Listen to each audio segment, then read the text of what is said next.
Good morning, good evening, good afternoon, wherever you're viewing this from. Welcome to Live with Dan on this special Friday.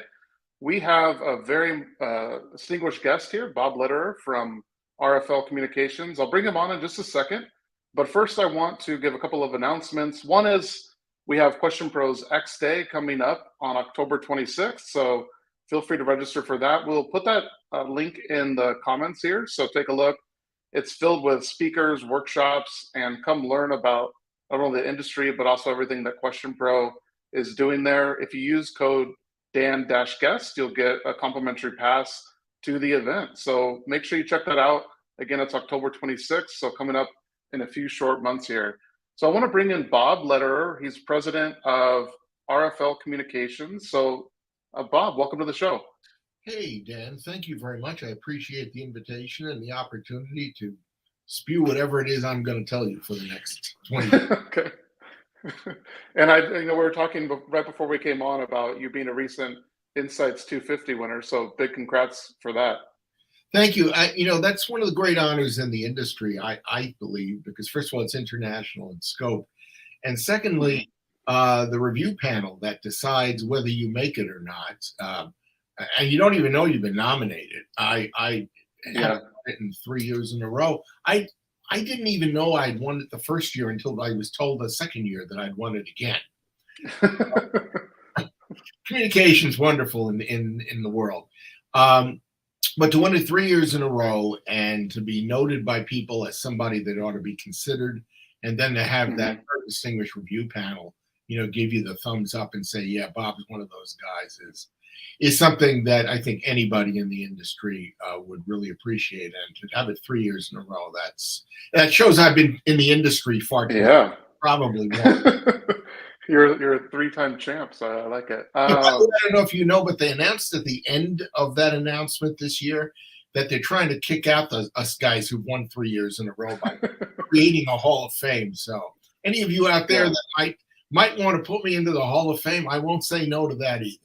Hey, that's good. I'll go in the Hall of Fame. That's quite the honor too. So, one thing we wanted to talk about today was around respondents and just, there's kind of too little care and concern for the respondent. And obviously it's affecting a number of things, which we'll talk about. And I don't think a lot is talked about or enough is said about this particular topic.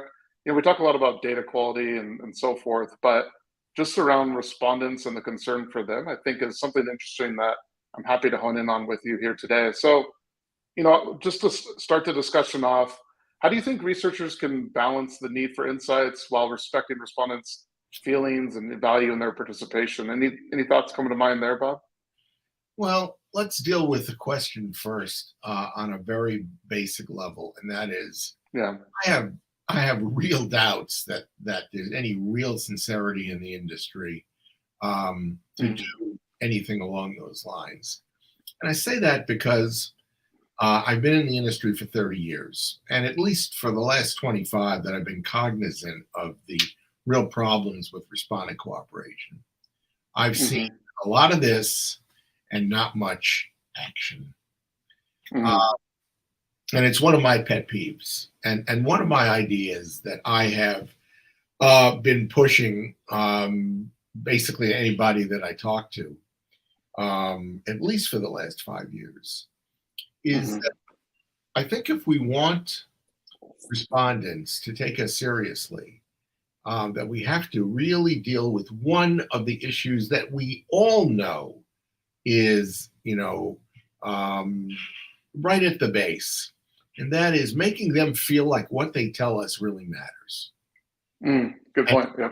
That over and over again. And one of my ideas, and I am not a professional market researcher, having done videos, since 2012, 4 times a week.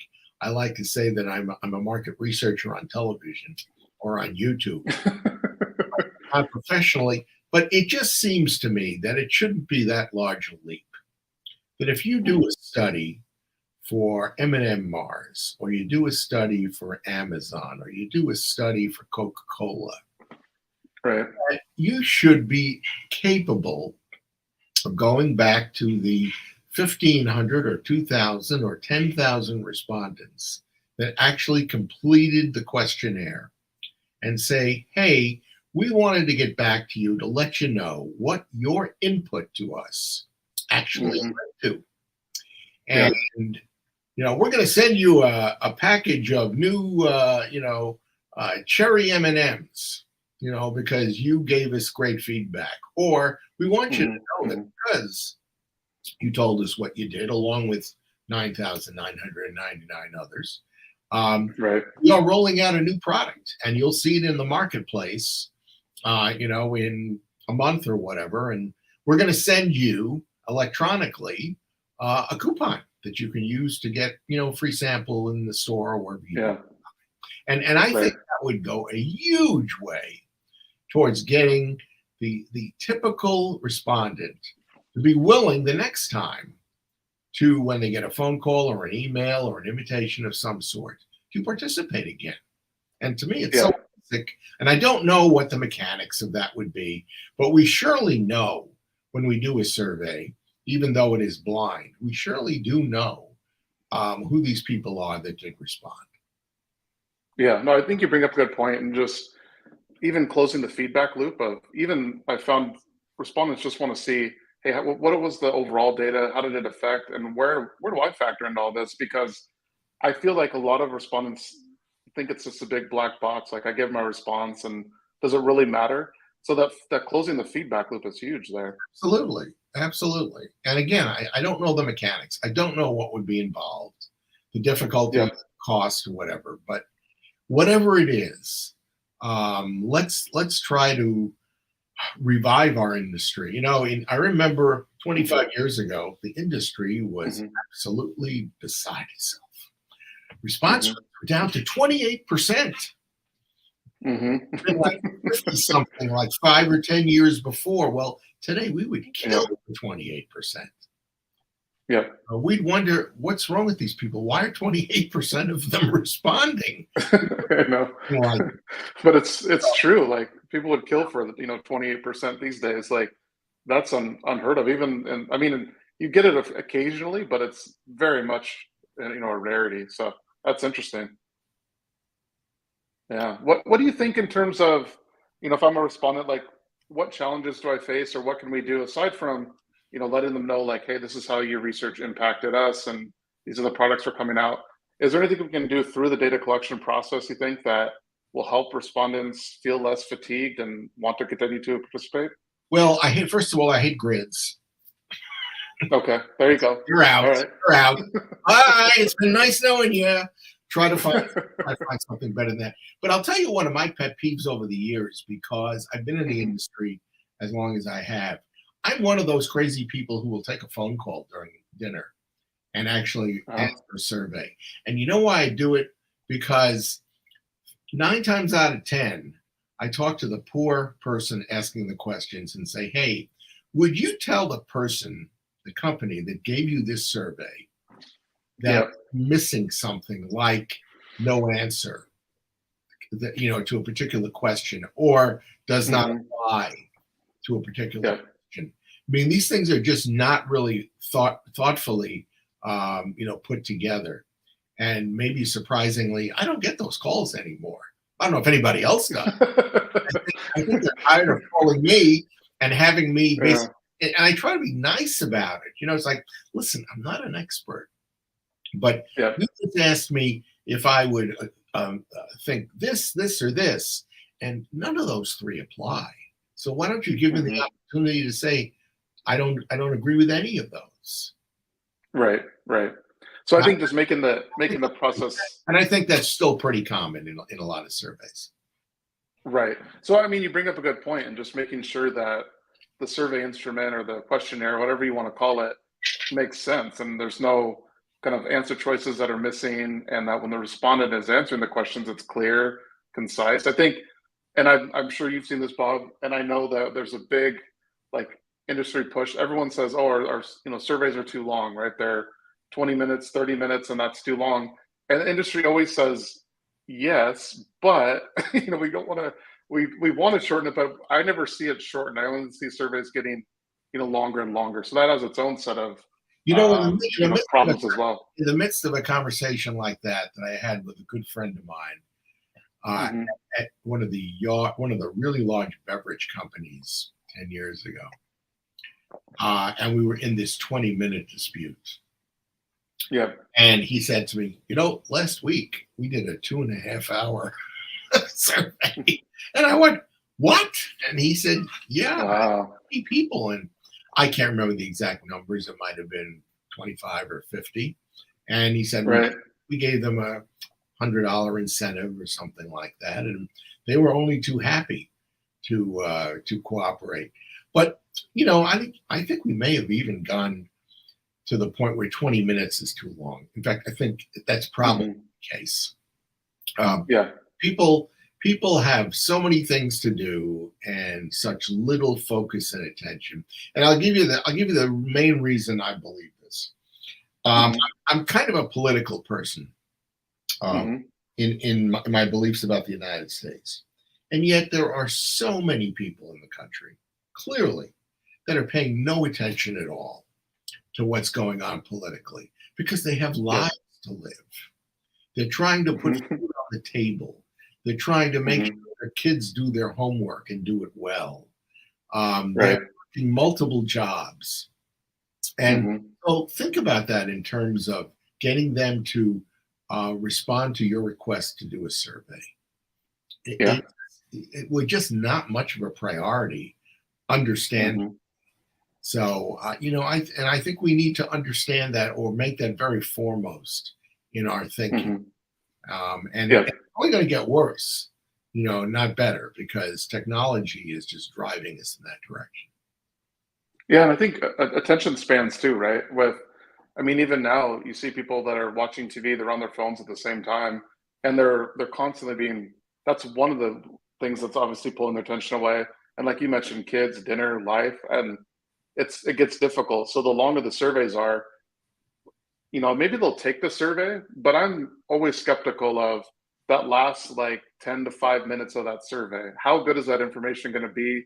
Were they actively paying attention as much as they were in the first part of the survey? So all these things, you have to think about it because again, we live. There is the issue of how the questionnaire is put together and how easy to make it and how interesting. Gamification was the big thing, 5 years ago? And it's still a major opportunity for us. But even that has to evolve over time. You can't keep doing things the same way we did it 5 years ago, 3 years ago, even 2 years ago. Because people say, oh, wait a minute, I've done this thing before. And, so challenge me. Give me something that's going to be fun. Right.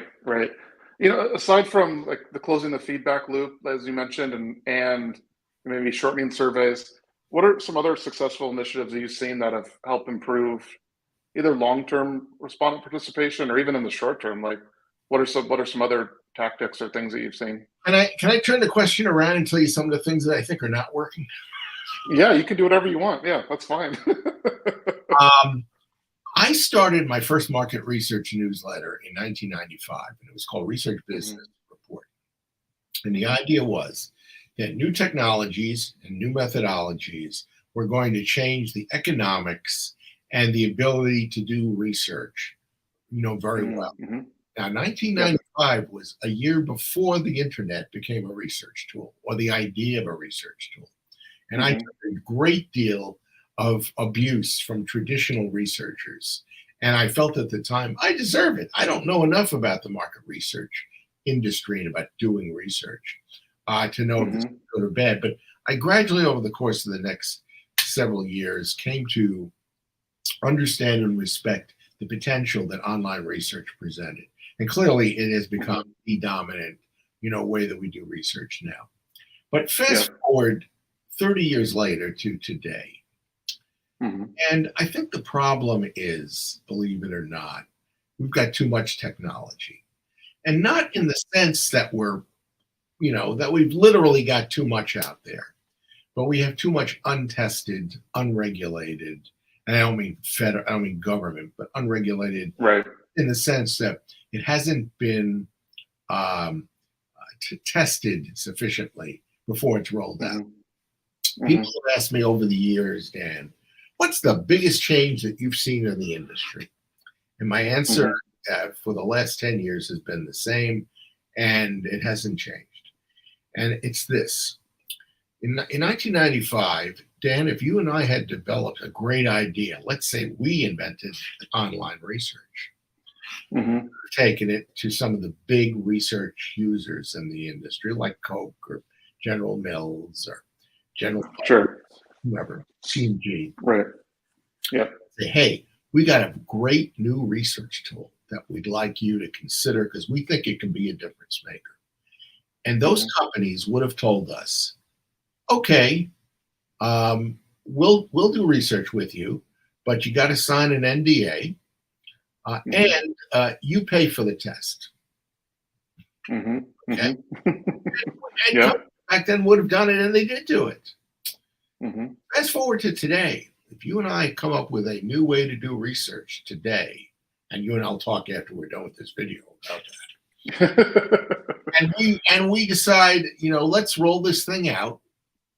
I guarantee you, and I think you'll agree, within 2 or 4 weeks, we could find substantial companies in the world that would be willing to test our new capability, and they would pay for it themselves, and they would be only too happy to use it because they would see potential competitive advantage in the short term that could make a difference. Yeah.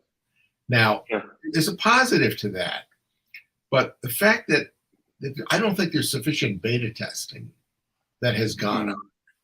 And my classic example of that is I don't think we've had anything close to enough beta testing for mobile research. And that's why I think that even though it is much talked about today, it has not become a predominant research tool.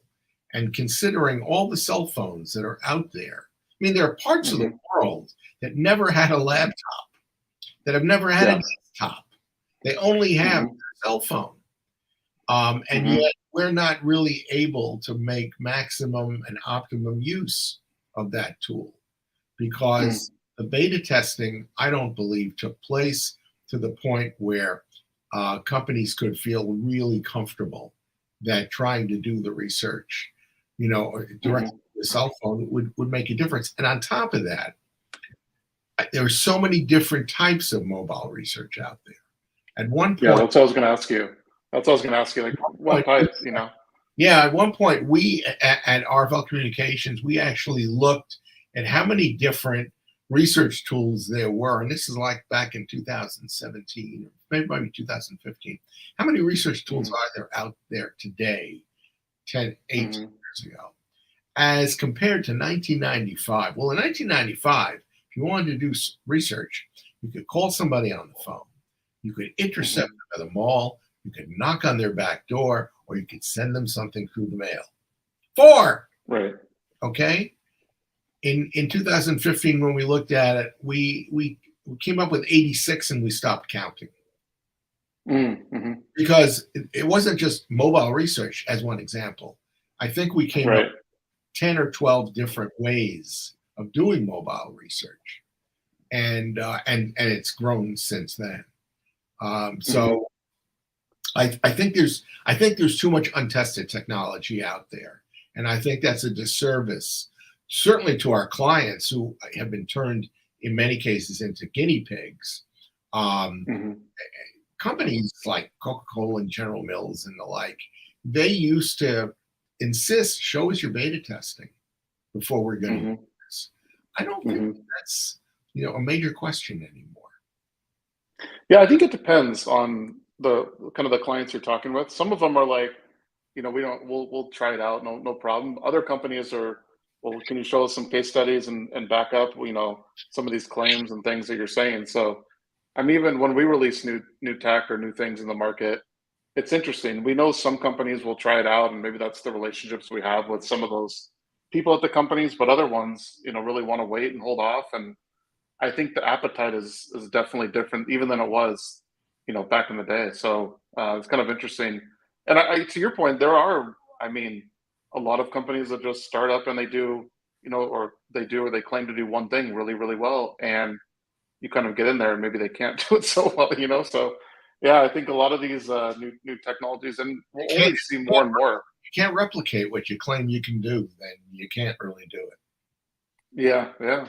But I think even more and more, like I don't see that going away just because of how much focus and money and everything else is in the industry these days. So, No, you know. but it's really interesting because one of the other questions that Hmm. comes up occasionally is what's the difference between doing inventing and doing research outside the United States, particularly in Europe, and inside the United Hmm. States? Yeah. The difference is that in Europe, they're much more concerned about standardization and norms. And here we're driven Hmm. by entrepreneurial capabilities and making Right. Yep. a buck. And I'm Hmm. not going to criticize American capitalism because I'm, a benefactor of it. But it does really present an interesting dividing line between Hmm. the way it has been done historically, which is what Europe is still doing, and how it Hmm. is done today here. Right. Right. But if we kind of talk about how this affects the respondent, and obviously mobile research is huge. Like especially in the U.S., the majority of people have a cell phone, right? So it is something that you need to think about more and more in your research is the mobile data collection aspect of it. And I think it's something that people often I believe think like, oh, it's just it is what it is now because everyone's thinking about it and everyone has these standards. But I would kind of agree with you in that I think sometimes it's often overlooked or just assumed that all these platforms are mobile friendly and everything else just is how it is because we're used to that. So you got to definitely looking behind the I guess under the hood I should say of some of these and Look really behind, see what's going on. look behind the curtain and pay attention to the man behind the curtain. Yeah, there you go. Well, Bob, what other points or things can you think of in terms of how we can think about respondents and also how to, I think ultimately it's how to get better data from the respondents by treating them with, respect and care and so forth. Anything else come to mind there? Not in really in the terms of respondents. The data quality Hmm. thing is something that has been a pet Yeah. peeve of mine. In fact, it really helps put my company and myself on the map in the industry Hmm. back in like 2008, 9, and 10, because we were the Hmm. first guys to point out to the industry that there was a data quality problem. And it, Hmm. exists, and it continues to exist today Hmm. because when the clear problem of data quality from online sample and online results was pointed out to the industry, there was Hmm. a collective gasp. Some of the gasp was phony and some of it was real. And the Hmm. industry took, I guess I will charitably say, half and three-quarter steps to fix it.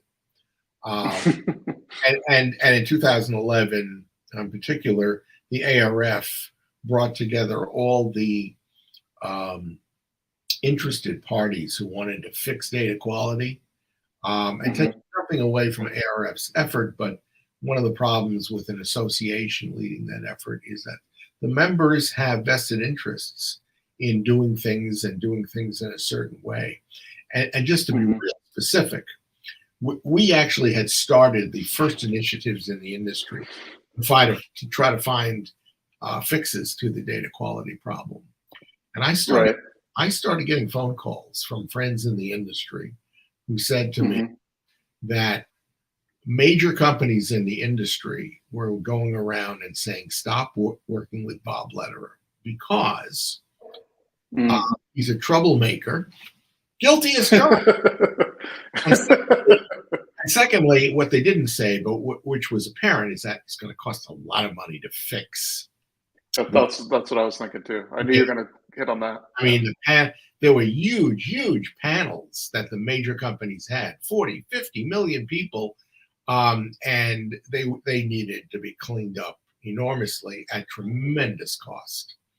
And Hmm. they really didn't want to have to spend everything that they had to spend. And so, Right. as I said, half or three-quarter steps were taken in the the next decade. And there was an effort like 4 years ago, which I was invited to become part of for, again, to deal with the data quality issue. And I told them I would only join if this time you finally got client-side companies to all get together and say, you know what, we need standards, and let's come together and let's all agree on what those standards are. I said, if you can't get companies to do that, you're spitting in the and it's not that it's a waste of my time, it's a waste of everybody's time. Because if clients don't care enough, who's going to what are you going to do? Who's going to care and who's going to do about it? Yeah, I think you bring up a good point, and I mean it's about money essentially, because I think people see that, hey, if you want to improve data quality, it's going to cost, it's going to cost more, and people wanted to kind of sweep it under the rug for a long time. But one thing I've noticed in the past maybe 2 to 3 years is that it's much more of like an upfront, and I see different associations coming together all with both supplier and client side support. So I do think it's something that more and more the industry is focusing on, because it does have a big impact with 30, sometimes 20 to 30% of respondents having to be thrown out on surveys because of data quality. So that hurts too. So I think there's definitely more of a collective effort. It's not, and it brings to mind another story, and that is a very good friend of mine told me years ago that he had done a questionnaire survey of some sort for one of the big high-tech companies. And he had not taken one additional step that he told them he could take that would cost them 2% more to do it. And he said it'll make an important difference in the results. And the response he got was, thanks, but no thanks. So it seems to me that what you're talking about in getting companies together to all kind of agree to do things in a certain way has to be done without proudly proclaiming, by the way, everybody's going to pay 5% or 10% more now than they were because we've improved it this much. It just needs to be said and done, needs to be done and left unsaid. Because you have to do it for the betterment of the client. Look, in the end, if the client makes a bad decision based on the research that you've given them and the recommendations you've given them, and the recommendations should be done with a great deal of strength and inner belief that what you've accumulated and found out from potential users is a difference maker. So, that's another thing that we need to be careful to be looking at these days. Yeah, no, I would agree 100%. Well, Bob, I think a lot of good topics today in terms of data quality and respondents and the care for them and what we can do. So, I mean, any other final points before we wrap up here? An unorthodox question I'd like to pose to the audience, if you don't mind. Go ahead. Yeah. I actually am working on a project for a company that would like to acquire both a CPG-oriented market research agency in the United States and separately, potentially a pharma/healthcare focused market research agency in the United States. And if anybody knows of such a company, I would love to hear, from them about those possibilities, even just a conversation that might be had. And you can obviously, with my name and my company there, you can find me easy enough on LinkedIn. Or if you have my email address, you can do it that way as well. But I'd love to hear from anybody out there, considering the number of people that watch your videos and see if there's anybody out there that might have some input for me. Yeah, no, that's great. And we put the link to your LinkedIn profile in the comments, so people have that. So reach out to Bob on LinkedIn. He's always active on there, posting stuff. So I know I always enjoy reading that. And no, if anybody can help Bob out, please feel free to reach out to him. So with that, Bob, hey, thanks so much for coming on today. Really enjoyed the conversation, and we'll have to do it again when you get in that Hall of Fame next year, okay? As my wife says, from your mouth to God's ear. The invitation, and I'd love at any point, to come back and bring back a bunch of us, at the end of the year for a review of 2023, good, bad, or indifferent. And let's see what people, okay? Sounds good. Thanks, Bob. Really appreciate it. Have a great weekend. Thanks very much. All right, thanks.